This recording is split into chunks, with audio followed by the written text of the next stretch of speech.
সকলকে সকালে শুভেচ্ছা জানিয়ে একটা নতুন ব্লগ শুরু করি। সকালে ব্রেকফাস্ট করলাম কচুরি আর ডাল। আজকে আর কিছু রান্না করিনি, ব্রেকফাস্ট করিনি, রান্নাঘরে নিয়েই এসছে ও।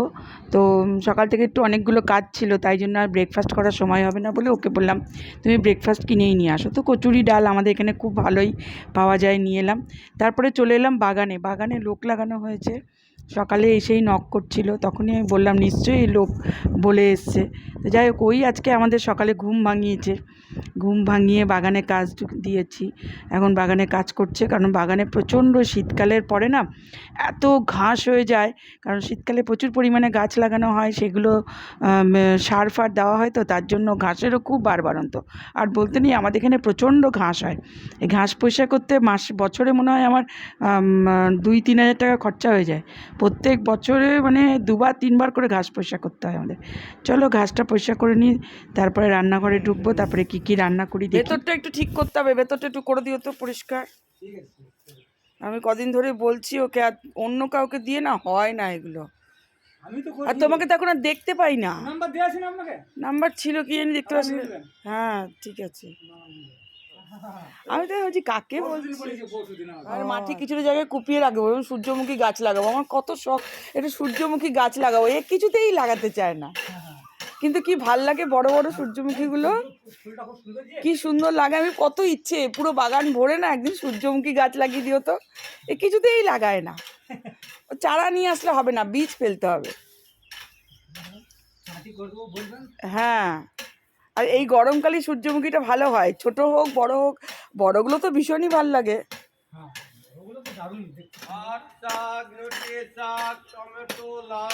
একদম ছোট করে কেটে দাও তো, এত বড় হয়ে গেছে, পুরো ইলেকট্রিক তার ছবে। এবারে এটাকে প্রতিদিন একবার করে বলি এই গাছটা কেটে দাও, গাছটা কেটে দাও।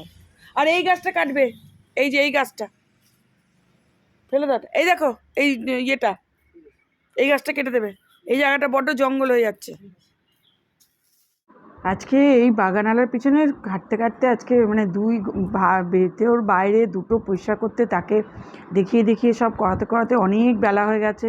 এদিকে মাংস এনে পড়ে আছে, তো কী করবো আমি জানি। মাংস ভাত করতে গেলে ভেতরেও অনেক বড় উঠোন আছে, ভেতরেও তো অনেক বড় বাগান আছে, বাগান না উঠোন মতন আছে, তো সেটাও অনেকগুলো কাজ ছিল।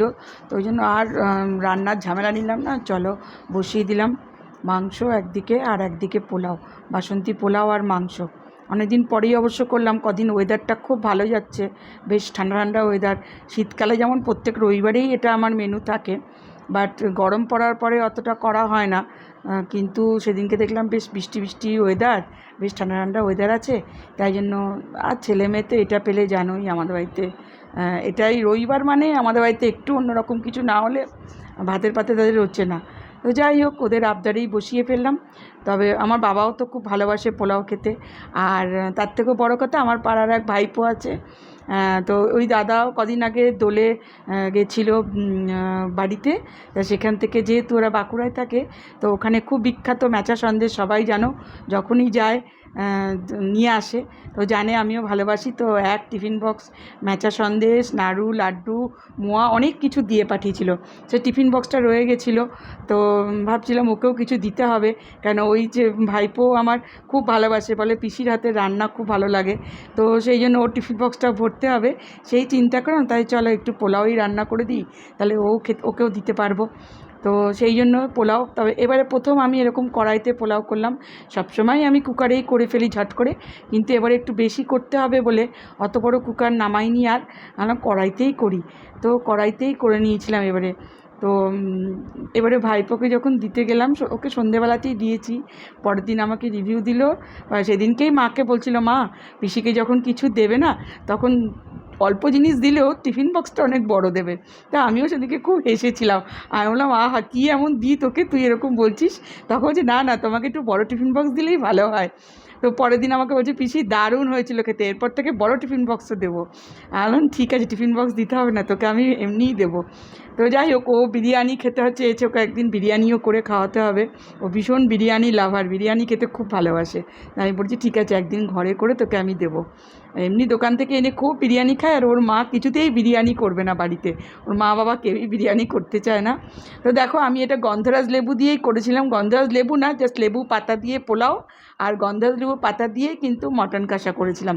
দুর্দান্ত খেতে ছিল, গন্ধরাজ লেবুর গন্ধটা এত ভালো লাগে, লেবু তো সবসময় পাওয়া যায় না, তার জন্য লেবু পাতা দিয়েই করি আমি, লেবু পাতা দিয়ে না দারুণ লাগে। এই যে নীল ষষ্ঠীতে সাবু মাখা করি আমি, ওতেও কিন্তু গন্ধরাজ লেবুর পাতা দিয়ে রাখি, দারুণ লাগে, এত সুন্দর গন্ধটা লাগে না। আজকে একটু অন্যরকম করেছি, এই পেঁয়াজের সঙ্গে দইটাকে বেটে নিয়েছিলাম, মানে পেঁয়াজটা একটুখানি লাল লাল করে ভেজে, যেটা আমরা বলি বেরেস্তা, সেই বেরেস্তা মতো করে নিয়ে দইয়ের সঙ্গে একসঙ্গে বেটেই আমি মাটনটাতে দিয়েছিলাম, খুব ভালো হয়েছিল। বাবাও দেখলাম খেয়ে বললো, বাবু দারুণ হয়েছে জানিস তো তোর মাংসটার পোলাওটা।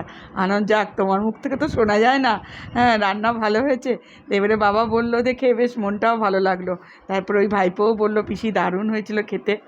ঘরের লোক তো আছে, একমাত্র তৃষা যে বলল আমার ভালো লাগেনি, জানি না কেন, ওর নাকি ভালো লাগেনি।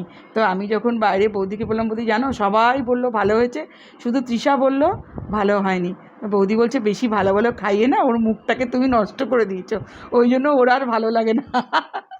কী করবো, ওর নাকি ভালো লাগেনি, কিন্তু ওর বাবা বললো ভালো হয়েছে, ছেলে বললো ভালো হয়েছে, বাইরের লোক বললো ভালো হয়েছে, তৃষা বললো আমার ভালো লাগেনি, তুমি এর থেকেও ভালো করো। ঠিক আছে চলো, ওর যখন ভালো লাগেনি কিছু করার নেই, আসলে কিছুই না, ধান্দা, মানে আরেকদিন করো, জানে যে মাকে যখনই বলবো ভালো হয়নি মা আবার একদিন করে খাওয়াবে, এটাই হচ্ছে ধান্দা। তো ঠিক আছে চলো, আজকের মতো টাটা, সবাই ভালো থেকো, সুস্থ থেকো। আর ব্লগটা কেমন লাগলো অবশ্যই জানিও, ভালো লাগে কমেন্ট করলে, আর যদি ভালো লাগে অবশ্যই সাবস্ক্রাইব করো। বলবো না সাবস্ক্রাইব করো না বা কিছু, কেন আমাদের চ্যানেল জানি ব্লগ চ্যানেল লোকে খুব একটা দেখে না, তারপরে আমাদের চ্যানেলে তো সেরকম কিছু নেই, লোকে কন্ট্রোভার্সি দেখতে ভালোবাসে, কন্ট্রোভার্সি করলে ভালো হয়, আমি তো সেরকম কিছু দেবো না কন্ট্রোভার্সিওয়ালা, যার জন্য আমার চ্যানেল জানি লোকে দেখে না। যাই হোক, যে কজন দেখে সে কজনের কাছেই থাকুক, আমার চ্যানেলটা অ্যালবাম হয়েই থেকে যাক আমার কাছে। আমার অবর্তমানে কেউ তো বলবে ঐমিতাস ব্লগ বলে কিছু একটা চ্যানেল ছিল। হ্যাঁ ঠিক আছে চলো, আজকের মতো টাটা, সবাই ভালো থেকো।